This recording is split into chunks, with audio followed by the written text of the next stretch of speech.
రాజమండ్రి విద్యానగర్ చర్చిలో good Friday ప్రార్థనలు జరిగాయి. క్రీస్తు సందేశాలను అందించారు. గుడ్ ఫ్రైడే సందర్భంగా Rajahmundry Vidyanagar church of God గౌరవ డైరెక్టర్ గుమ్మడి శామ్యూల్ మోజెస్ గుడ్ ఫ్రైడే సందేశాలను అందించారు.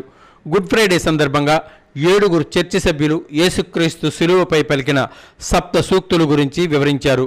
చర్చ్ ఆఫ్ గాడ్ యువజన ఫాస్టర్ గుమ్మడి బ్రియాన్ మోజెస్ మాట్లాడుతూ శిలువపై యేసు పలికిన విధానంగా ప్రతి ఒక్కరూ మరొకరి పట్ల క్షమాగుణం కలిగి ఉండాలని అన్నారు. చర్చ్ ఆఫ్ గాడ్ స్త్రీల డైరెక్టర్ కమలా షయూరా మాట్లాడుతూ శిలువలో శ్రమపడుతున్నప్పటికీ యేసు తన తల్లి పట్ల ప్రేమను వ్యక్తపరిచారని అన్నారు. గ్రూప్ సభ్యులు గుడ్ ఫ్రైడే ఆరాధనలో చర్చ్ సభ్యులు దేవునికి స్తుతి గీతాలు ఆలపిస్తూ ప్రపంచ శాంతి ప్రార్థనలు చేశారు. ఈ కార్యక్రమంలో దేవుని సంఘ సభ్యులు K Isaac Raj, R Jacob Suman, K Suvarnaratnam, Nageswararao, B Srinivas, Soni, G Moses, Prabhakar, Varun తదితరులు పాల్గొన్నారు. ఎదుటివాని పాపములను క్షమించము, అప్పుడే నీ పాపాలు క్షమించబడతాయన్న విధముగా ప్రతి ఒక్కరూ కూడా క్షమాగుణాన్ని కలిగి ఉండాలి.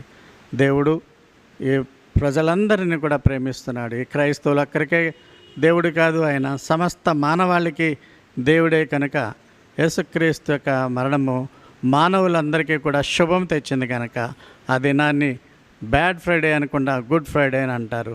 ప్రభు మిమ్మల్ని అందరినీ కూడా బాగా దీవించి